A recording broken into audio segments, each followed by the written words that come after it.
Hello दोस्तों, कैसे हैं आप सभी लोग। उम्मीद है बहुत बढ़िया, बहुत जबरदस्त और बहुत जिंदाबाद होंगे। और आपकी तैयारी उत्तर प्रदेश दरोगा भर्ती डबल स्टार के लिए, जूनियर असिस्टेंट के लिए, आगामी आने वाले उत्तर प्रदेश कांस्टेबल सिपाही भर्ती के लिए बहुत अच्छी, बहुत शानदार, बहुत बेहतरीन चल रही होगी। उसी सेशन में बच्चों हम लोग आज फिर से मिलते हैं अनेक शब्दों के एक शब्दों से। बहुत ही बढ़िया सवाल हैं, बहुत ही बढ़िया तरीके से डिजाइन किए गए हैं। अगर आप इनको करके जाएंगे तो तय मान के चलिए कि आपका बहुत अच्छा एग्जाम होने वाला है। ठीक है बच्चों, देखते हैं आज के इस सेशन में। तो आज के सेशन में बच्चों हम लोग देखेंगे पहला ही प्रश्न हमारा क्या है। पहला प्रश्न बच्चों क्या है, जो व्यक्ति सांसारिक विषय भोग से रहित हो उसके लिए एक शब्द क्या होगा। बच्चों आज के दिन का बहुत ही खूबसूरत, बहुत ही प्यारा सवाल है कि ऐसा कोई व्यक्ति जो सांसारिक विषय विषय भोग से रहित हो। इसका मतलब बच्चों समझ लीजिए कि कोई ऐसा व्यक्ति है जिसको संसार की भोग से, संसार के विलास से, संसार के माया जाल से उसको कोई मतलब ही नहीं है। उसने अपने आप को पूरी तरीके से इन माया मोह से दूर रखा है। ऐसे व्यक्ति के लिए एक शब्द क्या होना चाहिए। तो बच्चों पहला विकल्प हमारा है निरीह, दूसरा विकल्प है शाक्त, तीसरा विकल्प है स्वयं पाती और चौथा विकल्प है अकनिष्ठ। उम्मीद है कि अगर आप दरोगा भर्ती के लिए तैयारी कर रहे हैं तो आपकी तैयारी बहुत खूबसूरत होगी और आपने उत्तर अपना सोच लिया होगा। चलिए बच्चों, तो क्या इनमें से कौन सा विकल्प सही होगा। तो देखते हैं बच्चों। जब आप शाक्त की बात करते हो तो शाक्त का मतलब बच्चों क्या होता है हमारा, कि ऐसा कोई व्यक्ति जो शक्ति की पूजा करता है। किसकी बच्चों पूजा करता है, शक्ति की पूजा। जैसे आपने पढ़ा होगा राम की शक्ति पूजा। ठीक है बच्चों, राम की शक्ति पूजा। आगे बच्चों देखेंगे स्वयं पाकी हम किसे कहते हैं, जो अपना भोजन, बच्चों जो अपना भोजन स्वयं बना करके खाए, भोजन स्वयं बना करके खाए, बना कर खाए, उसको बच्चों हम प्यार से क्या कहते हैं, स्वयं पाकी। अकनिष्ठ का मतलब क्या होता है, जो अकेले रहे, जो अकेले बच्चों रहे, किसी से कोई लेना देना ना रहे, उसको हम अकनिष्ठ कहते हैं। अब आपकी बात हो जाएगी, क्या हो जाएगा इसका सही विलोम, इसका सही हो जाएगा निरीह। निरीह का मतलब है जो सांसारिक विषय भोग से रहित हो, उसके लिए बच्चों हमारा क्या शब्द होगा, निरीह। आगे चलते हैं और दूसरा प्रश्न हमारा बच्चों बहुत बढ़िया है। आपसे उम्मीद है कि आप अपना प्यार बरसाते रहेंगे, लाइक कर देंगे, वीडियो को सब्सक्राइब करवा देंगे और शेयर कर देंगे और कमेंट कर देंगे। ठीक है बच्चों, तो पहला है जो किसी बंधन का कारण हो उसके लिए एक शब्द क्या होगा। बच्चों एक बार प्रश्न को समझ लीजिए आप लोग, क्योंकि अगर प्रश्न समझ में आ गया है तो पूरा आपका पूरा का पूरा माहौल बन जाता है। प्रश्न हमारा ये कह रहा है कि जो किसी बंधन का कारण हो उसके लिए एक शब्द क्या होगा। बंधन का कारण का मतलब बच्चों ये होता है, जैसे आपने देखा होगा गांव ग्रामीण क्षेत्र में बहुत सारे लोग अपने परिवार से कह देते हैं कि भाई हम आपके वहां नहीं आ सकते हैं क्योंकि हमारे वहां क्या है, मवेशी हैं। मवेशी का मतलब पशु हैं, उनका चारा, उनका पानी, उनकी केयर के लिए कोई है नहीं, तो वो पशु उनके बंधन का कारण है। इसी तरीके से जैसे आपकी कोचिंग, आपकी क्लास, आपका नोट्स, आपकी तैयारी, कई बार आप अपनी पार्टियों को, कई बार दोस्तों को, कई बार बहुत सारी चीजों को छोड़ देते हैं क्योंकि आपके बंधन का कारण एक तरीके से, या मुक्ति का कारण क्या है, आपकी जॉब। तब आप कहते हैं कि भाई नहीं आ पाएंगे क्योंकि हमें तैयारी करनी है, नोट्स बनाने हैं। तो वही वाली बात यहां पर हो रही है, जो किसी बंधन या कारण, बंधन या कारण हो उसके लिए एक शब्द क्या होगा। पहला बच्चों है अनाशक्त, दूसरा शब्द है आश्रव, तीसरा है अपृहत और चौथा है अनेर। सोच लीजिए बच्चों, बहुत तेजी से आप उत्तर करेंगे। जो किसी बंधन का कारण हो उसके लिए एक शब्द क्या होगा, तो जो आपको बंधन में रखे। तो बच्चों हम लोग इधर देखते हैं, अनाशक्त का मतलब होता है जो किसी से लगाव में या जुड़ाव में अपने आप को ना पाता हो। जो लगाव ना रखे, आसक्ति ना रखे, उसको हम कहते हैं अनासक्त। आगे बच्चों चलते हैं अपृहत। अपृहत बच्चों ये होता है ऐसा कपड़ा, ठीक है बच्चों, ऐसा कपड़ा जो पहले कभी पहना ही ना गया हो, पहना ना गया हो। ऐसा कपड़ा जो पहले, ऐसा कपड़ा पहले जो पहना ना गया हो बच्चों, क्या ना किया गया हो, पहना ना गया हो, उसको आप अपृहत कहते हैं। अनेर बच्चों किसे कहते हैं? अनेर का मतलब होता है ऐसा पशु, ऐसा एनिमल जिसका कोई स्वामी नहीं है, वो पूरी तरीके से इधर उधर घूमता रहता है। ऐसे पशुओं को हम क्या नाम देते हैं?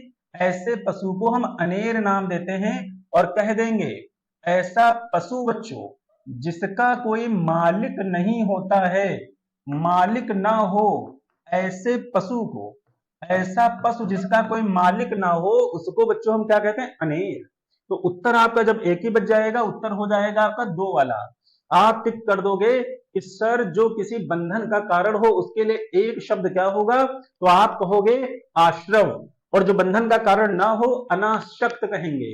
आसक्त का मतलब होता है किसी से लगाव, किसी के बिना रहा ना जाए, और अनासक्त का मतलब होता है लगाव से बाहर। चलिए बच्चों बढ़ते हैं आगे। आज के सेशन का तीसरा प्रश्न है, जो अपने उद्देश्य, जो अपना, बच्चों कर लेंगे यहां पर, जो अपना उद्देश्य सिद्ध हो जाने पर संतुष्ट हो जाए, उसके लिए एक शब्द क्या होगा? सवाल बच्चों कह रहे हैं कि जो अपना, बहुत प्यार से देखेंगे, जो अपना उद्देश्य सिद्ध हो जाने पर संतुष्ट हो जाए। जैसे आप अभी जॉब की तैयारी कर रहे हैं और आपकी जॉब लग जाए, तो आपका उद्देश्य बच्चों क्या हो गया? पूरा हो गया, ठीक है, तो उसको कहा, और फिर आप क्या हो जाएंगे? संतुष्ट हो जाएंगे। उस कंडीशन के लिए क्या होगा? क्या वो कृतज्ञ होगा? क्या वो कृतज्ञ होगा? क्या बच्चों वो कृतार्थ होगा? क्या वो कालयापन होगा?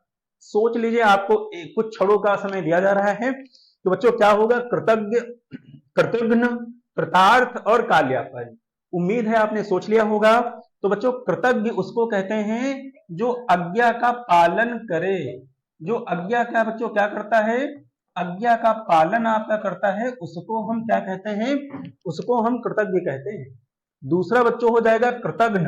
कृतज्ञ का मतलब ये होता है कि जो एहसान को ना माने, जो अपने एहसान को नहीं मानेगा। अगर आपसे ये कह दिया जाए कि एहसान को ना मानने वाला, एहसान को ना माने, ना माने, या किए गए उपकार को ना माने, उसके लिए बच्चों शब्द हमारा होगा कृतज्ञ। अगला बच्चों हो जाता है कालयापन। कालयापन का मतलब होता है जैसे तैसे जीवन व्यतीत करना। जैसे तैसे जीवन व्यतीत करने का क्या होता है बच्चों? अगर आपसे ये कहा जाएगा तो आप कहोगे जैसे, और फिर क्या? तैसे जीवन यापन करना या व्यतीत करना, यापन करना, इस कंडीशन को बच्चों कहते हैं काल यापन। कई बार आप लोगों से ये सारी बातें कह दी जाती हैं, तो लोग कह देते हैं भैया किसी तरीके से चल रहा है जीवन, तो इसके लिए आप क्या बता दोगे भैया? ये हो जाएगा काल यापन। तो लेकिन होना क्या चाहिए? इसका सही विकल्प क्या हो जाना चाहिए? इसका सही विकल्प होगा कृतार्थ। ठीक है बच्चों, कृतार्थ याद रखेंगे। चलिए अगला देखते हैं सवाल बच्चों। और अगला सवाल हमारा ये है, बहुत प्यारा सा सवाल। एक प्रश्न को सॉल्व करने के लिए आपके कई प्रश्न सॉल्व हो जाएंगे। देखते हैं बच्चों बहुत प्यार से। लिखा है, इनमें से कौन सा विकल्प अपने साथ सही मिलान में नहीं है? मेन बात बच्चों ये है, कई बार एग्जाम में आप होते हैं, बहुत तगड़े सवाल आते हैं, और उनसे भी तगड़ी बात हो जाती है कई बार लास्ट में जाकर के नहीं या हाँ पूछ देता है, और आप ध्यान नहीं देते हैं और सारा खेल बिगड़ जाता है। तो पहले क्या कहा कि किसका सही मिलान नहीं हुआ है, बस इतना सवाल है। देखते बच्चों, लिखा है जीभ को चाटने की क्रिया। जो जीभ को चाटने की, जीभ को चाटने की क्रिया होता क्या है बच्चों? कई सारे, जैसे आप देखते हैं कि पशु होते हैं, तो पशु क्या करते हैं कि कई बार जैसे मान के लिए उनके हाथ पैर उस फॉर्म में नहीं जितना हमारे विकसित हैं, तो अगर यहाँ खुजली होने लगी तो अपनी जीभ से ही ऐसे खुजला देते हैं। कई बार क्या होता है कि कुछ चीजें अच्छी होती हैं जैसे, तो उसको आप अपनी जुबान से चाट करके भी उसका स्वाद लेते हैं। कंफर्म है? जैसे चूरन हो गया, ऐसे कई सारी चीजें। तो क्या उस चीज को हम लेहन कहते हैं? ये हम नहीं, ये आप सोचेंगे। दूसरा बच्चों, जैन धर्म में सूर्यास्त से पहले का भोजन। बच्चों आप जानते हैं जैन धर्म में जो भोजन करते हैं वो सूर्यास्त से पहले, सनसेट से पहले ही शाम को वो हाथ में ऐसे भोजन रखते हैं, जितना भोजन हाथ में आ जाता है सिर्फ उसको ही ग्रहण करते हैं, उसके बाद उस भोजन को वो ग्रहण नहीं करते हैं। तो क्या उस स्थिति को ये जो लिखा गया है अथाऊ कहते हैं, अथाऊ। दूसरा बच्चों, तीसरा, जिसने पुण्य कार्य के हेतु अपने प्राण दे दिए हों। ऐसे बच्चों संसार में लोग होते हैं जैसे महर्षि दधीच मिश्रिक, तो उन्होंने अपने हड्डियों के ढांचे को, अपने प्राणों को देवताओं को समर्पित कर दिया, यानी पुण्य कार्य के लिए अपनी आत्मा, अपने शरीर को भी दे दिया। कई बहुत सारे लोग होते हैं कि पुण्य काम के लिए सर्वस्व निछावर कर देते हैं। तो क्या बच्चों वहां पर उसके लिए हुतात्मा शब्द होगा? तीसरी कंडीशन बच्चों है चौथी, जिसके दांत ना जमे हो। जैसे आप देखते हैं छोटे बच्चे होते हैं तो थोड़ा सा उनको समय लगता है, और वो जो समय लगता है बच्चों दांत उगने में, क्या उस जिसके दांत ही ना जमे हो उसको खलवाट कहते हैं? तो उम्मीद है इतनी देर में ऑप्शन आपको दिख रहे होंगे, साथ साथ स्क्रीनशॉट भी ले सकते हैं। उम्मीद है आपने अपने उत्तर खोज लिए होंगे। तो बच्चों ये सभी सही हैं। सभी सही का मतलब ये सही, ये सही, ये सही। आपसे पूछा गया है जो मिसमैच है, तो मिसमैच की अगर बच्चों बात करेंगे तो सिर्फ ये हो जाएगा खलवाट। खलवाट बच्चों उसको कहा जाता है जिसके सर पर बाल ही ना उगे। आप गंजा नहीं कहोगे, आप कहोगे खलवाट। जिसके सर पर बाल ही कभी ना उगे वो खलवाट होगा, ना कि गंजा। अब रही बात इसकी, तो यही उत्तर आपका सही हो जाएगा, मिसमैच है। लेकिन अगर आपको जानना हो कि जिसके दांत ना जमे हो उसको सर हम क्या कहेंगे, तो उसको क्या कहेंगे, यहां बच्चों लिखा जा रहा, उसको कहेंगे हम उदंत। ठीक है बच्चों, याद रखेंगे, उसको उदंत कहोगे आप, जिसके दांत ना उगे हों। कंफर्म है बच्चों? चलिए बढ़ते हैं अगले प्रश्न की ओर। अगला है, कौन सा विकल्प अपने साथ सही मिलान में नहीं है? बस यहां से प्रश्न हो गया। कौन सा ऐसा प्रश्न है जो अपने साथ मिसमैच कर रहा है? इन प्रश्नों की जो प्रकृति है, जो नेचर है, वो बच्चों ये है कि एक साथ आप 10-20 सवालों को समझ सकते हैं, और आपको कहीं लूसेंट में, कहीं बहुत छोटी छोटी किताबें जितनी भी हैं, बड़ी बड़ी किताबें भी हो सकती हैं, आमतौर पर ये चीजें आपको मिलने वाली नहीं है। और मिल भी गई गलती से तो आप पिक नहीं कर पाओगे कि कितनी प्राथमिकता का ये सवाल है। देखते हैं बच्चों, तो लिखा है कि जिसकी जीविका निश्चित हो। जैसे कुछ लोग होते हैं बच्चों, वो कहते हैं कि भैया हमारी जीविका क्या है, निश्चित, 10,000, 20,000, 15,000, 50,000, 2,000, 3,000, एको नहीं, जितना भी वो कमाते हैं वो फिक्स है कि महीने में इतना मिलेगा, उससे ज्यादा उनको नहीं मिल पाता है। तो उसको कहा जाता है बच्चों, जिसकी जीविका निश्चित हो। क्या उसको सुवृत्ति कहा जाता है, या आप बताएंगे? दूसरा बच्चों है, जिसकी जीविका अनिश्चित हो। अनिश्चित हो का मतलब है कि फिक्स ना हो। कई बार वो घर से निकले 5 रुपए की उम्मीद थी, लेकिन 50,000 का लाभ हो गया। तो ऐसी स्थितियों को, जैसे व्यापारी गण, उनका लिमिटलेस बाहर है कि कितना कमा लेंगे और कितना नुकसान हो जाएगा, कुछ फिक्स नहीं। तो ये बच्चों की बात हो जाएगी आपसे कि जिसकी जीविका अनिश्चित हो, क्या उसको आकाशवृत्ति कहते हैं? आगे बच्चों, जिसकी बाहें घुटनों तक हो, क्या उसको अजान बाहु कहा जाता है? जिसकी बाहें घुटनों तक हो। अगला प्रश्न है बच्चों, जिसकी कामना बीत चुकी हो, क्या उसको पूर्ण काम कहते हैं? अब 4 विकल्प हैं बच्चों, और आपको बताना यह है जिसका मिलान सही नहीं है।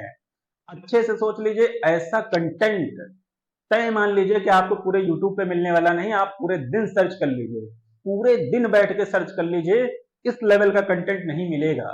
ठीक है बच्चों, मिलेंगे वो, लेकिन उनका लेवल क्या होगा, वो जो अभी आप तक परंपरागत तौर पे पढ़ते आए वही सब कंटेंट मिलेगा बच्चों। चलिए देखते हैं। तो यहां वाली बात अगर आपसे कर ली जाएगी तो आप बताओगे कि सर ये भी सही है, ये भी सही है, ये भी सही है। बस अंतिम वाला मिसमैच है, और क्या मिसमैच है वो हम लोग देख लेंगे अभी आराम से। और लास्ट में कुछ ही लोग कमेंट करके बताते हैं कि उनके कितने नंबर आए आउट ऑफ 10 में, आउट ऑफ 20 में, तो आप बताएंगे आज निश्चित रूप से। देखते बच्चों, जिसकी कामना बीत चुकी हो उसको पूर्ण काम नहीं कहते हैं बच्चों, उसको हम यहां लिख देंगे, उसको कहा जाता है बीत काम। बीत काम और पूर्ण काम में बच्चों अंतर है। अंतर यह है कि जैसे कई बार ये होता है कि जैसे अभी जो आपकी उम्र है, अभी जो आपकी चाहत है, वो हो सकता है कि 50 साल बाद ना रहे। अभी आपकी चाहत एक अच्छी सी जॉब हो, अच्छी सी बाइक हो, आराम से निकले शाम के समय में और पूरा माहौल का आनंद लें। लेकिन 80 साल में जो शरीर आपका जर्जर हो चुका होगा, बाल आपके सफेद हो चुके होंगे, चिक्स आपके गाल आपके अंदर जा चुके होंगे, तब वो माहौल नहीं लगेगा कि उस माहौल से निकले हैं। तो वो आपकी कामना ही बीत चुकी, अब चाहिए ही नहीं। और पूर्ण काम का मतलब है वो कामना आपने सोची और वो कामना आपकी पूर्ण हो गई। तो इसका उत्तर बिल्कुल परफेक्ट आपको समझ में आया होगा। आगे बच्चों, किस विकल्प में सही मिलान हुआ है? बच्चों यहां पर आपसे उन्होंने कहा है सही मिलान हुआ है। पहला है जिसका जन्म कन्या के गर्भ से हुआ हो। बच्चों कन्या के गर्भ से होने का मतलब है कि जिसकी उम्र 16-17 के नीचे ही हो, या आप कह लो 18 के नीचे हो, और भी नीचे चले जाओगे तो उसको प्योर कन्या के रूप में आप जानते हैं। और उसके गर्भ से किसी बच्चे का जन्म हो जाए, क्या उसको स्वेदज कहा जाता है? आपको बताना है सही वाला, बाकी तीनों गलत होंगे। आगे बच्चों है जिसका कोई स्थायी ठिकाना ना हो, या एक जगह पर वो टिककर ना रहता हो। एक जगह पर टिककर ना रहता हो, क्या उसको घुमंतु आप कहोगे? अगला बच्चों है जिसका ज्ञान इंद्रियों के द्वारा हो जाए, क्या उसको आप अगोचर कहोगे? अगला बच्चों है जिस पेड़ के पत्ते झड़ गए हों, उसको क्या आप अपत कहोगे? और आपको सही मिलान बताना है बच्चों। सही मिलान की तरफ जब जाओगे तो आप देख लीजिए, अपना उत्तर पिक कर लीजिए, फिर तो बताया ही जाएगा। कंफर्म है बच्चों? फिर आपको आराम से बताया जाएगा। तो आप देखेंगे कि जिसका जन्म कन्या के गर्भ से हुआ हो बच्चों, उसको, ठीक है, बहुत प्यार से देखेंगे, उसको स्वेदज ना कह करके उसको बच्चों क्या कहा जाता है? कानीन। याद रखेंगे, जिसका जन्म कन्या के गर्भ से होगा उसको कानीन कहोगे। ठीक है बच्चों? घुमंतु उसको नहीं कहा जाएगा, जो एक जगह पे टिककर नहीं रहता है, उसको बच्चों कहते हैं यायावर, उसको यायावर कहते हैं। आगे बच्चों, जिसका ज्ञान इंद्रियों के द्वारा हो उसको अगोचर नहीं कहते बच्चों, उसको गोचर कहते हैं। अगोचर वो होता है अपोजिट इसका। आगे बच्चों, जिस पेड़ के पत्ते झड़ गए हों, ये बिल्कुल परफेक्ट है और यही आपका उत्तर है। चलिए बच्चों, अगला हम लोग देखते हैं कौन सा विकल्प का मिलान सही हुआ है। ये बात आप देखेंगे सही नहीं हुआ है, ये बताना है। इसका मीन्स बच्चों ये होता है कि सही नहीं हुआ, 3 के सही मिलान होंगे, 1 का गलत होगा। देखते हैं, लिखा है जिस स्त्री के पुत्र, यहां बच्चों देखोगे एक तो इंपॉर्टेंट है स्त्री, दूसरा जिस स्त्री के पुत्र और पति ना हो। ये बात याद रखोगे कि ऐसी कोई अभागन, ऐसी कोई भाग्य की मारी हुई महिला स्त्री जिसके ऊपर नियति का कुचक्र चला हो, वो पूछा जा रहा है कि आप ये बताओ, वो महिला जिसके ना तो इस जीवन में, इस जीवन संसार में ना उसके पति उसके साथ हैं, यानी परलोक जा चुके हैं, और ना ही उसके पुत्र हैं। तो ऐसी कंडीशन के लिए आप बताओगे क्या उस महिला को आप अबीरा कहेंगे? ये आपको सोचना है बच्चों। जब हम ये सवाल पढ़ रहे होते हैं तो उम्मीद ये होनी चाहिए कि आप अपने मन मस्तिष्क में, अपनी बुद्धि चेतना में वो उत्तर पिक कर चुके हों, तब तो मजे की बात। आगे बच्चों, जिस स्त्री के पुत्र और पति हों, अब यहां पर सौभाग्यशाली महिला की बात हो रही है। ईश्वर का विशेष आशीर्वाद उसके ऊपर है, ईश्वर की विशेष अनुकंपा उसके ऊपर है कि उसका सुहाग भी जीवंत है, जीवित है, सुहाग उसका बना हुआ है, और उसके पुत्र भी उसके जीवन में है। क्या उस महिला को पुरंदरी कहते हैं? ये आप सोचेंगे। आगे बच्चों है जिस स्त्री के एक संतान हो जाने के बाद फिर संतान उत्पन्न ही ना हो, क्या उसको काकबंध्या कहते हैं, काकबंध्या कहते हैं? ये आपको बताना। जैसे कई महिलाएं ऐसी होती हैं, कई स्त्रियां ऐसी होती हैं कि एक बच्चे को जन्म दिया, लेकिन उसके बाद कुछ ऐसा हुआ कि वो अन्य बच्चों को जन्म ही नहीं दे पाई, वैसी स्थितियां ही नहीं बन पाई, तो क्या उसको काक बंध्या कहा जाएगा? आगे बच्चों है जाने अनजाने गर्भस्थ स्त्री से विवाहो उपरांत, ये बच्चों इधर आ गया है, विवाहो उपरांत उत्पन्न पुत्र। जो जाने अनजाने, जैसे आप कर्ण के बारे में जानते हैं, आप कुंती के बारे में जानते हैं, आप कबीर दास के बारे में यही ऐसी ही स्टोरी, ऐसी ही कहानी सुनते हैं, आप मलूक दास के बारे में ऐसी कहानियां सुनते हैं, है ना? तो जो जाने अनजाने गर्भस्थ, मतलब जानबूझ करके नहीं, जाने अनजाने गर्भस्थ हो जाए कोई महिला, कोई स्त्री इस तरीके से, और उसके बाद उसको विवाह करना पड़े, और फिर उस समय जो उत्पन्न क्या हो जाए? पुत्र। क्या उसको मत्स्यजीवी कहा जाता है, ये सब आपको बताना है। चलिए बच्चों देखते हैं, इतना समय बहुत पर्याप्त होता है। तो बच्चों ये भी सही मिलान लिखा है, सही नहीं हुआ है, तो ये सही मिलान है बच्चों, ये भी सही मिलान है, ये भी सही है। बस आपका उत्तर ये होगा, इसमें बच्चों सही मिलान नहीं है, बाकी सब के सब अपनी जगह परफेक्ट हैं और सही हैं। तो मत्स्यजीवी माने बच्चों क्या होता है, जो अपनी कलम की कमाई खाए, जैसे डॉक्टर्स, जैसे इंजीनियर्स, जैसे वकील, जैसे फिर आपके टीचर्स भी, वो मेहनत करते हैं, परिश्रम करते हैं अपने पेन के कलम से, जो उनको पारिश्रमिक मिलता है उससे वो अपना जीवन वहन करते हैं। तो ये मत्स्यजीवी उसको कहा जाता है जो कलम की कमाई खाए। आगे की बात हो जाएगी, ऐसे पुत्र को क्या कहेंगे, तो ऐसे पुत्र को बच्चों आप याद रखेंगे, नोट्स बना लेंगे, कंप्लीट कर लेंगे, अपविद्ध कहा जाता है, अपविद्ध। चलो तो ये भी बच्चों हो गया।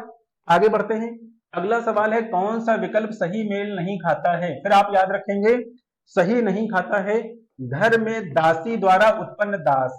बच्चों दासों की कई कैटेगरी होती हैं, जब आप अनेक शब्दों के लिए एक शब्द याद कर रहे होंगे तो एक बात हमारी याद रखोगे आप लोग, एक तो आप सभी टोटली नायक और नायिका के भेद याद कर लोगे, बहुत पूछा जाता है। दूसरा बच्चों, अगर आपसे पूछा जाएगा जो पर्वत होते हैं, जैसे नायिका में मुग्धा होती है, स्मिता होती है, षोडशी होती है, ऐसे सब नायिकाओं के भेद है, कृष्णा विसारिका होती है, ये नायिकाओं के भेद। ऐसे ही बच्चों पर्वत के भेद पूछे जाते हैं। पर्वत के भेद में क्या पूछा जाता है, आपसे पूछ लिया जाएगा द्रोणी क्या है, उपत्यका क्या है, अधिकतिका क्या है, ठीक है, ये वाली बात पूछी जाती है। तो पर्वत के प्रकार पूछा जाता है बच्चों। तीसरा वो आपसे पूछ लेता है कि आप ये बताइए आग के, कभी जठराग्नि पूछ लेगा, कभी दावानल पूछ लेगा, ठीक है बच्चों, ये इस तरीके से कभी बड़वाग्नि पूछ लेगा। और अगर चौथा पूछ लिया जाता है तो वो कमल के बारे में पूछते हैं, कि नीला कमल को क्या कहते हैं, सफेद कमल को पुंडरीक कहते हैं, लाल कमल को कोकनद कहते हैं। तो ये कंटेंट याद कर लेंगे। देखते हैं इधर, तो घर में दासी द्वारा उत्पन्न पुत्र को हम क्या ग्रहजात कहते हैं, ये आप सोच के बताएंगे। दूसरा बच्चों है, किसी ग्रंथ में बाद में जोड़े गए अंश, जैसे पहले कुछ लिखा गया और बाद में लगा कि इसमें और भी अच्छा कुछ कंटेंट जोड़ा जा सकता है, या पहले से लिखे गए चीज में कोई चीज रह गई और आपने सोचा कि छेपक के रूप में इसमें कुछ हम अलग जोड़ेंगे, तो क्या उसको छेपक कहा जाएगा कि नहीं, ये आप बताओगे। अगला बच्चों है, गुरु के समीप रहकर शिक्षा पाने वाला शिष्य, जैसे आप बात पढ़ते हैं कि प्रात काल उठ के रघुनाथा मातु पिता और गुरु नावई माथा, तो इसका मतलब है गुरु पास ही में होंगे, इसका मतलब गुरुकुल हो जाते होंगे या गुरुकुल में रहते होंगे, तो आसान होगा। तो जो गुरु के पास ही रह करके शिक्षा ग्रहण करता है, क्या उसको अंतेवासी कहा जाता है। अगला बच्चों है, राजा के साथ अभिषेक की हुई रानी, यानी जब राजा का अभिषेक किया गया उसी समय रानी भी अपॉइंट एक तरीके से हो गई, या इस तरीके से उनके जीवन संगिनी बन गई, तो क्या उसको स्मिता कहा जाता है। तो उम्मीद है इतनी देर में आपने अपने उत्तर फाइंड कर लिए होंगे बच्चों। तो ये वाली अगर हम ये बात करेंगे, आपको बताना है सही मेल नहीं खाता है, तो जब यहां आप बच्चों जाओगे तो सही मेल स्मिता नहीं खाता है। स्मिता बच्चों उसको कहा जाता है, आप यहां देख लेंगे कि अगर जो मंद, कंफर्म है बच्चों, और फिर क्या हो जाएगा मंद, ठीक है, मंद मंद मुस्कुराने वाली नायिका, मंद मंद मुस्कुराने वाली नायिका, मुस्कुराने वाली नायिका, मुस्कुराने वाली नायिका, इसको बच्चों आप क्या कहेंगे, स्मिता कहेंगे। कंफर्म है, इसी को कहा जाता है स्मिता, ना कि ये। तो उत्तर आपका क्या हो जाएगा, ये वाला। और राजा के साथ जो अभिषेक की भी रानी होती है उसको बच्चों महिषी कहा जाता है, आप याद रखेंगे। चलिए आगे देखते हैं बच्चों, लिखा है मनुष्य की साधारण मृत्यु के लिए एक शब्द क्या होगा। सवाल आपके समझ में आ गया होगा, जैसे कुछ लोग एक्सीडेंटल खत्म हो जाते हैं, कुछ लोग पेड़ पे जामुन तोड़ने गए वहां से गिर गए खत्म हो गए, कुछ लोगों को रात भर खांसी आ गई सुबह खत्म हो गए, तो ऐसे कई घटनाक्रम होते हैं।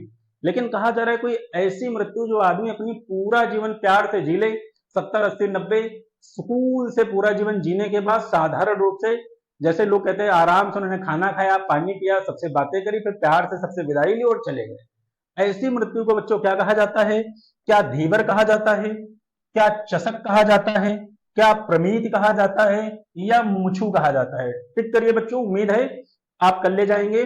तो धीवर माने बच्चों क्या होता है, मछली पकड़ने वाली जाति। आप कहार और कश्यप नहीं लगाएंगे, मछली पकड़ने वाली जाति, मछली पकड़ने वाली जाति को हम धीवर कहते हैं। चषक माने बच्चों क्या होता है? मदिरा पीने का प्याला। जो मदिरा माने शराब, मदिरा माने दारू, मदिरा माने पता नहीं क्या है ना, मदिरा पीने वाला प्याला। मदिरा पीने वाला बच्चों जो प्याला होगा उसके लिए शब्द आप यूज करोगे चषक। अगला होता है मुमुक्षु बच्चों, होता है मोक्ष की इच्छा रखने वाला। जो मोक्ष चाहता है, कैवल्य चाहता है, निर्वाण चाहता है, मोक्ष की इच्छा। कंफर्म है बच्चों? मोक्ष की इच्छा रखने वाले की अगर बात हो जाएगी तो आप ये बात याद रखोगे, मोक्ष की इच्छा। तो ये वाली बात तो हो जाएगा प्रमीत उत्तर। चलिए बच्चों बढ़ते हैं, अगला सवाल लिखा है जहां किसी बात का ना तो डर हो अथवा ना ही खतरा हो, उसके लिए एक शब्द क्या होगा? तो जैसे कई बच्चों स्थान होते हैं, कहते हैं भैया वहां चले जाओ, फिर पूरा सारा माहौल अपने लेवल का है, कोई डर नहीं, कोई परेशानी नहीं, कोई चिंता नहीं, कोई भय नहीं। तो उस स्थान को क्या कहोगे? क्या आप आदंडपात कहेंगे? क्या आप निरापद कहोगे? क्या आप सदा व्रत कहोगे? क्या आप आक्रांत कहोगे? तो बच्चों आप सोचने का आपको अवसर दे रहे हैं, सोच लीजिए, टिक कर लीजिए, इतना समय बहुत होता है, साथ में ही आप पढ़ते जाएंगे। तो देख लेंगे बच्चों इधर, आदंडपात उसको कहते हैं कि ऐसा कोई बच्चा जो जन्म लेते ही समाप्त हो जाए, जन्म लेते ही जो मृत्यु को प्राप्त हो जाए, मर जाए, उसको बच्चों कहा जाता है आदंडपात। दूसरा बच्चों सदा व्रत, जहां हमेशा भोजन फ्री मिले, लंगर और भंडारा नहीं कहोगे, जहां हमेशा भोजन बच्चों क्या भोजन मिलता रहे और फ्री मिले, मिलता रहे, मिलता रहे, तो बच्चों वहां क्या हो जाएगा? सदाव्रत। आगे हो जाएगा आक्रांत, जिसके ऊपर हमला हुआ हो बच्चों, जिसके ऊपर क्या हुआ हो? हमला हुआ हो, जिसके ऊपर हमला हुआ होगा उसको बच्चों आक्रांत कहोगे। तो एक ही शब्द हो जाएगा निरापद, यही उत्तर हो जाएगा। और इसी के साथ बच्चों आज का सेशन हम लोगों ने कंप्लीट कर लिया है। आपसे काइंडली रिक्वेस्ट है कि आप लोग बहुत प्यार दिखाइए, सब्सक्राइब कराइए, शेयर कराइए और पूरा सपोर्ट करिए। आप लोग अभी वीडियो को उतने ज्यादा सहयोग नहीं कर रहे हैं जितनी आपसे आकांक्षा है, ठीक है? उम्मीद है कि इतनी रिक्वेस्ट करने के बाद आप पूरी अपनी मदद करेंगे। ठीक है, मिलते हैं नेक्स्ट वीडियो में। Thank you.